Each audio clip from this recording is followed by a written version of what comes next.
Now, how does the man feel? The J.E. man, a Ghanaian, they say we should celebrate him. He's an international architect, a well-renowned architect.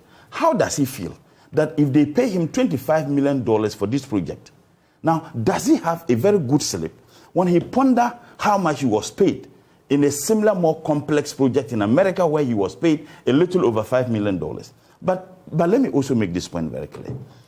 When we raised issues about this, and we said that you could not be taking money from the contingency fund for the purposes of a project, and more so when it involved an international entity. It doesn't matter whether the person is a Ghanaian or not. But if you have that, now we said, one, he needed parliamentary approval, which was never done, so it was illegally done.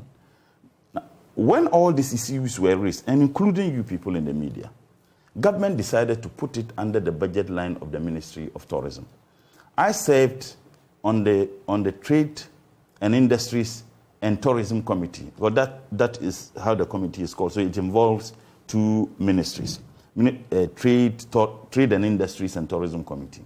We looked at the budget of the Ministry of Trade and its allied agencies. When it came to the time of the Ministry of Tourism, we realized that was found under the Ministry of Tourism budget line, 80 million Ghana cedis. And every year, before we approve the estimates, we try to find out how you expended the monies given to you the previous year. Because you must give justifications why you think that we should give you more or we should give you less. Right. Now, when we went there, we could not, when we asked the questions about the 339 million Ghana cedis that has so far been spent, the minister in his explanation, he could not provide us with that answer.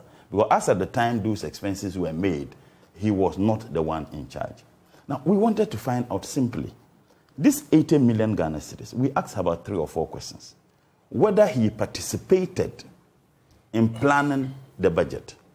That's the Minister for Tourism. The Minister for Tourism. Because if you have a budget line under your ministry's budget, whether he participated in planning the budget. Because we have a budget planning committee.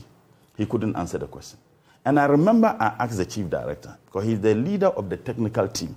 Perhaps the minister may not be involved, but as the leader of the technical team of the ministry, whether he participated in planning that, he couldn't answer. The heads of agencies who were there couldn't answer. That was one question.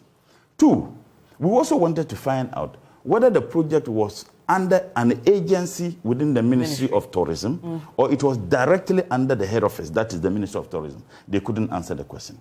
We also wanted to find out the items, the breakdown of the 80 million, because if you have an 80 million total sum of the budget, you need to indicate in the budget 20 million is for this, 10 million is for this, nothing. They just put 80 million.